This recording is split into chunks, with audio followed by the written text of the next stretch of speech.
Protected areas हर बार की तरह इस बार भी प्रीलिम्स के लिए इंपॉर्टेंट है, specially the ones which have been in news. क्यों वो न्यूज में थे, कौन सा रिवर पास करता है, किस तरह की वेजिटेशन है, कौन सी बायोडाइवर्सिटी यहां पर मिलती है, ये सब चीजें आपको पता होनी चाहिए। इस वीडियो में हम कोशिश करेंगे ऐसे ही 3 प्रोटेक्टेड एरियाज जो न्यूज में है उनको डिटेल में कवर करें। शुरुआत हम करेंगे Mudumalai national park of Tamil Nadu से। It is an important national park of Nilgiris और पहली बार यहां पर इसके कोर एरिया में हर्पेटोफॉनल सर्वे किया गया। That is the survey of the reptiles and amphibians, so that we know कि उनका कितना नंबर है and over a period of time वो बढ़ रहा है, कम हो रहा है, so that adequate protection measures can be taken care of। तो पहली बार हुआ इस नेशनल पार्क में तो न्यूज बन गया। अब Mudumalai national park is located at the Mudumalai national park is located at the tri junction of 3 states in the Nilgiris. And Mudumalai की अगर हम बात करें, it is a part of Nilgiri biosphere reserve और it shares boundary with Wayanad. Wayanad Kerala में इसके वेस्ट में आएगा और बंदीपुर इसके नॉर्थ में आएगा। ठीक है, अगर आप मैप पे भी देखोगे ना तो यहां पर कहीं बंदीपुर है और यहां पर कहीं वायनाड है। And it is an important part of Nilgiri biosphere reserve. River कौन सा ड्रेन करता है इसको? मोयार। और यहां पर ना वाटर लॉक्ड ग्रासलैंड्स देखे जाते हैं जिनको कॉमन लैंग्वेज में वेयाल्स कहते हैं। Another important reason why it was in news, last year जो डॉक्यूमेंट्री बेस्ट डॉक्यूमेंट्री के लिए ऑस्कर मिला था एलिफेंट विस्परर्स डॉक्यूमेंट्री को, that was shot here in the Theppakadu elephant camp which is the oldest elephant camp in Asia. So that is why this is important. Then the second, Papikonda National Park, located in Andhra Pradesh. अब ये river पास इस national park से जो river पास करता है that is river Godavari.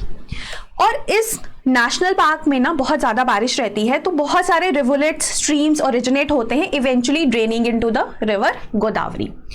उसके बाद यहाँ पर आपको एक जो लोकल ब्रीड है गोट की, लोकल डॉफ ब्रीड है गोट की, it originated here by the name of Kanchu Meka, वो इसी नेशनल पार्क में ओरिजिनेट हुई है।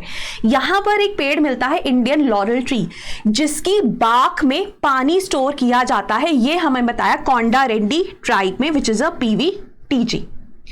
देन यहां पर out of the 13 protected areas of Andhra Pradesh सिर्फ लेपर्ड कैट आपको यहीं पर मिलती है। A part of this park is supposedly going to be drowned, submerged by the Polavaram hydroelectric project। तो इन सब reasons की वजह से ये न्यूज में है। So here it is located and अगर हम leopard cat की बात करें जो सिर्फ आंध्र प्रदेश में यही मिलती है, IUCN status is least concern। It looks like a leopard but it's a cat। Lastly, Kuno National Park, सबको पता है अफ्रीका से जो चीतास लाए गए वो यहाँ पर रखे गए। न्यूज में हर साल रहता है डिफरेंट वजह से, कभी चीतास गेव बर्थ, कभी चीतास died, so it becomes important. Now it is located in Madhya Pradesh, named after Kuno river which is a tributary of Chambal which is further a tributary of Yamuna.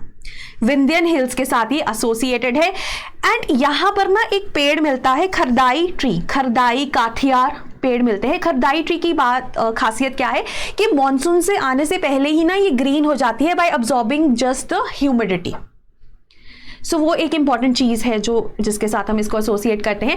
उसके बाद कूनो, पालपुर और Ranthambore Rajasthan are connected by Kaila Devi wildlife sanctuary. और Chambal river है उसके through tigers Ranthambore से कूनो में भी आ जाते हैं।